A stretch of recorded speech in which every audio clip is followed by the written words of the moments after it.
تعالى عنهما قال كان رسول الله صلى الله عليه وسلم إذا دخل شهر رمضان أطلق كل أسير وأعطى كل سائل أو كما قال نبينا وحبيبنا ومحبوبنا صلى الله عليه وسلم۔ حضرت عبداللہ بن عباس رضی اللہ تعالی عنہما سے روایت ہے، فرماتے ہیں کہ رسول اللہ صلی اللہ علیہ وآلہ وسلم کی عادت مبارکہ یہ تھی کہ جب رمضان کا مبارک مہینہ داخل ہوتا تو رسول اللہ صلی اللہ علیہ وآلہ وسلم ہر قیدی کو آزاد فرما دیا کرتے تھے اور ہر سائل کو عطا فرمایا کرتے تھے۔ گزشتہ درس میں آپ حضرات نے سخاوت کے متعلق چند باتیں سماعت فرمائی۔ میں نے عرض کیا تھا کہ سخاوت اہل عرب کا بہت بڑا وصف تھا۔ عرب کا یہ دستور ہوا کرتا تھا کہ وہ رات کے وقت میں پہاڑوں کے اوپر آگ جلا لیا کرتے تھے اور پھر اس آگ کے اندر بخور ڈالا کرتے تھے۔ وہ بخور ایک جڑی بوٹی ہوتی ہے جس سے خوشبو دور تک جاتی ہے۔ وہ ایسا اس لیے کیا کرتے تھے تاکہ رات کی تاریکی میں جب کوئی مسافر دور سے اس آگ کو دیکھے تو ہمارے قریب آئیں اور ہم ان کی مہمان نوازی کریں۔ اور آگ کے اندر وہ بخور اس لیے ڈالا کرتے تھے کہ اگر کوئی مسافر نابینا ہو، اس کو نظر نہ آتا ہو، تو پھر وہ خوشبو محسوس کر کے ہمارے تک پہنچ جائے۔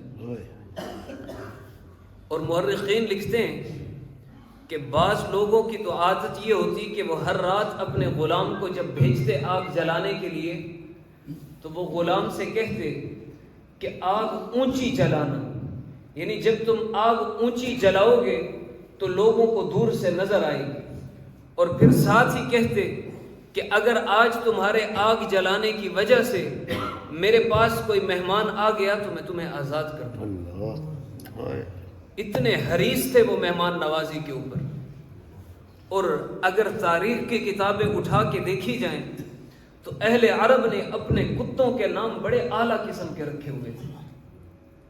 یعنی کسی کتے کا نام وہ متمم النعم رکھتے تھے، یعنی یہ کتا نعمتوں کو پورا کرنے والا ہے۔ پھر اس کی تشریح میں مورخین لکھتے ہیں کہ وہ ایسا اس لیے نام رکھتے تھے کہ وہ کتا رات کی تاریکی میں بھونکتا تھا اور اس کی آواز سن کر مسافر ان کے گھر پر آتے اور وہ ان کی مہمان نوازی کرتے، تو وہ اس کتے کا نام متمم النعم رکھتے تھے کہ ہمارے اوپر نعمتوں کو پورا کرتا ہے، مہمانوں کو ہمارے گھر تک لاتا ہے۔ اس لیے ایک عرب آدمی کی وفات کا وقت قریب آیا تو اس نے اپنے بچوں کو وصیت کی کہ اس کتے کا خاص خیال رکھنا۔ تو بیٹوں نے کہا کہ ابا جان، آپ کسی جائیداد کے بارے میں وصیت کرتے، کوئی مال کے بارے میں بات کرتے، آپ کتے کے بارے میں کہہ رہے ہیں کہ اس کا خیال رکھنا، کیا وجہ؟ تو اس نے جواب دیا کہ بیٹا، یہ رات کی تاریکی میں جب سو چکے ہوتے ہیں سب لوگ اور آگ جلانے والا غلام بھی سو جاتا ہے، کتا اس وقت بھی میرے پاس مہمانوں کو لاتا ہے۔ مورخین لکھتے ہیں کہ اہل عرب کی عادت اور یہ دستور ہوتا تھا کہ جب رات کا وقت آتا، رات کا اندھیرا چھا جاتا، تو وہ کتوں کو تنہائی میں باندھا کرتے تھے، یعنی جہاں ان کے خیمے لگے ہوتے اس سے دور جا کے تنہائی کے اندر وہ کتے کو باندھا کرتے تاکہ کتا تنہائی سے وحشت محسوس کر کے زیادہ شدت سے بھونکے اور اس کے بھونکنے کی آواز زیادہ دور تک آئے اور مہمان ہمارے گھر تک آئے۔ اس طرح کی مہمان نوازی کیا کرتے تھے۔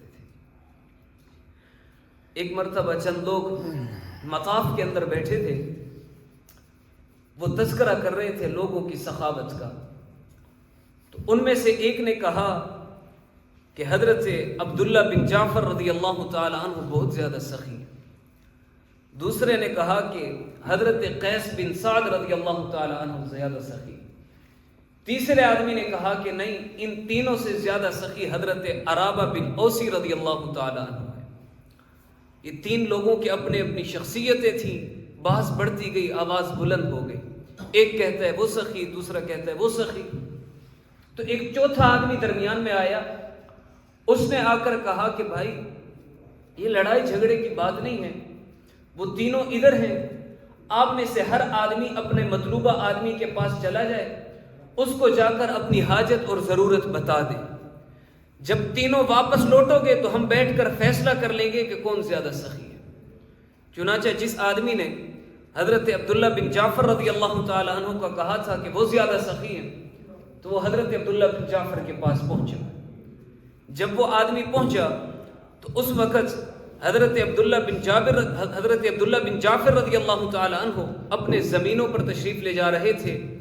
انہوں نے اپنی سواری کو بالکل تیار کر رکھا تھا اور اپنا ایک پاؤں انہوں نے رکاب میں رکھ دیا تھا۔ اس دوران یہ آدمی آیا اور اس نے آ کر کہا کہ حضرت میں اپنے قافلے سے گم ہو گیا ہوں، قافلے والے آگے چلے گئے ہیں، میں پیچھے رہ گیا ہوں، میرے پاس کچھ نہیں ہے۔ تو حضرت عبداللہ بن جعفر رضی اللہ تعالی عنہ وہ جو پاؤں رکاب میں رکھ چکے تھے اس کو پیچھے نکالا، اس آدمی کو کہا کہ تم اس سواری پہ سوار ہو جاؤ اور اس کے کجاوے کے اندر 4000 دینار ہے وہ تم رکھ لو، اور اس کے کجاوے کے اندر ریشمی بڑی اعلیٰ اور عمدہ قسم کی چادریں ہیں وہ بھی تم اپنے پاس رکھ لو اور یہاں سے جاؤ۔ یہ آدمی روانہ ہو گیا۔ دوسرا آدمی جو کہتا تھا کہ حضرت قیس بن سعد رضی اللہ تعالی عنہ زیادہ سخی ہیں، وہ حضرت قیس کے گھر جب پہنچا تو دروازے کے اوپر ان کی لونڈی آئی، ان کی باندی آئی، خادمہ آئی۔ تو انہوں نے کہا کہ میں نے حضرت قیس سے ملنا ہے۔ تو خادمہ نے کہا کہ وہ تو اس وقت آرام فرما رہے ہیں، وہ سو رہے ہیں، آپ کی جو حاجت جو ضرورت ہے وہ مجھے بتائیں۔ تو اس آدمی نے کہا کہ میں اپنے قافلے سے الگ ہو گیا ہوں، قافلے والے چلے گئے ہیں، میرے پاس کچھ نہیں ہے، مجھے مدد چاہیے۔ تو ان کی لونڈی ان کی باندی گھر گئی اور 700 دینار لے کر آئی اور اس نے کہا کہ خدا کی قسم اس وقت گھر میں ان کے علاوہ کوئی اور پیسے نہیں ہیں، بس یہی مال تھا جو میں لے آئی۔ اب تم استبل میں چلے جاؤ، وہاں سے جو سواری کا اونٹ تمہیں اچھا لگے، تمہیں پسند آئے، وہ اپنے لیے لے لو اور اپنے ساتھ ایک غلام بھی لے لو اور جاؤ۔ یہ اب حضرت قیس سے نہیں ملا، ان کی لونڈی نے باندی نے ان کو روانہ کر دیا۔ تیسرا آدمی، یہ مورخین پھر لکھتے ہیں کہ جب حضرت قیس رضی اللہ تعالی عنہ بیدار ہوئے، ان کو لونڈی نے سارا واقعہ بتایا کہ اس طرح سے ایک سائل آیا تھا، میں نے 700 دینار دے دیے، ایک اونٹ دے دیا، ایک خادم بھی دے دیا۔ تو حضرت قیس رضی اللہ تعالی عنہ اس لونڈی کے اس عمل سے اتنے خوش ہوئے کہ انہوں نے موقع پر اس کو آزاد کر دیا کہ جا تو آزاد ہے۔ اس لیے اسی کے ضمن میں علماء نے لکھا ہے کہ اگر کسی آدمی کے دل کے اندر اپنی اہمیت اور اپنی محبت دیکھنی ہو کسی دوست کے دل کے اندر، تو اس کے خادموں کے ساتھ برتاؤ کر کے دیکھو کہ اس کے خادم تمہارے ساتھ کیسا رویہ رکھتے ہیں۔ اگر اس کے خادم تمہارا احترام کرتے ہیں، عزت کرتے ہیں، تو اس کا مطلب یہ ہے کہ وہ تمہارا دوست بھی دل سے تمہارا اکرام اور عزت کرتا ہے، تمہاری تعظیم کرتا ہے۔ کیونکہ جو نوکر ہوتے ہیں، جو خادم ہوتے ہیں، ان کے اندر مالک کی اوصاف اور ان کی طبیعت آ جاتی ہے، مزاج شناس بن جاتے ہیں۔ بہرحال انہوں نے آزاد کر دیا۔ وہ تیسرا آدمی حضرت عرابہ رضی اللہ تعالی عنہ کے پاس پہنچا تو اس وقت حضرت عرابہ رضی اللہ تعالی عنہ مسجد میں نماز کے لیے تشریف لے جا رہے تھے، ساتھ میں 2 غلام تھے۔ سائل نے وہی بات کی کہ حضرت میں قافلے سے جدا ہو گیا ہوں، میرے پاس کچھ نہیں ہے، میری مدد کیجیے۔ تو حضرت عرابہ رضی اللہ تعالی عنہ افسوس سے اپنے ہاتھ ملنے لگے، انتہائی رنجیدہ اور پریشان ہو گئے، اور پھر ارشاد فرمایا کہ بھائی تو ایسے وقت میں آیا ہے کہ ابھی میرے پاس کچھ نہیں اور میرے اوپر قرض بھی بہت زیادہ چڑھ چکا ہے، لوگوں کا بڑا حق میں نے دینا ہے، اب اور تو کچھ نہیں دے سکتا، یہ 2 غلام ہیں، یہ دونوں کو لے جا۔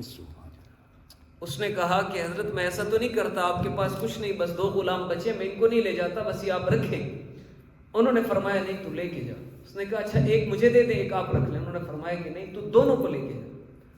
اس نے لے جانے سے انکار کیا تو حضرت عرابہ رضی اللہ تعالیٰ عنہ نے فرمایا کہ اگر تو مجھ سے یہ نہیں لے جاتا تو پھر میں ان کو آزاد کرتا ہوں، اب مرضی تیری ہے، یا تو آزاد کر دے یا اپنے ساتھ لے جا۔ تو اس آدمی نے دونوں غلاموں کو لیا اور واپس پہنچے جہاں انہوں نے پہنچنا تھا۔ تینوں نے آ کر اپنی کارگزاری بتائی، ایک نے کہا کہ 4000 دینار مل گئے، اونٹ بھی مل گیا، اتنی ریشمی چادریں بھی مل گئی۔ دوسرے نے کہا کہ 700 دینار مل گئے، یہ کچھ مل گیا۔ تیسرے نے اپنی بات بتائی۔ تو جو فیصلہ کرنے والا تھا اس نے کہا کہ کون زیادہ سخی ہوگا آپ بتائیں۔ فیصلہ کرنے والے نے کہا کہ حضرت عرابہ رضی اللہ تعالیٰ عنہ زیادہ سخی، کیونکہ حضرت عبداللہ بن جعفر رضی اللہ تعالیٰ عنہ نے سخاوت کی، ان کے پاس مال و دولت کی کثرت تھی، بہت مال تھا، تھوڑا بہت دے دیا.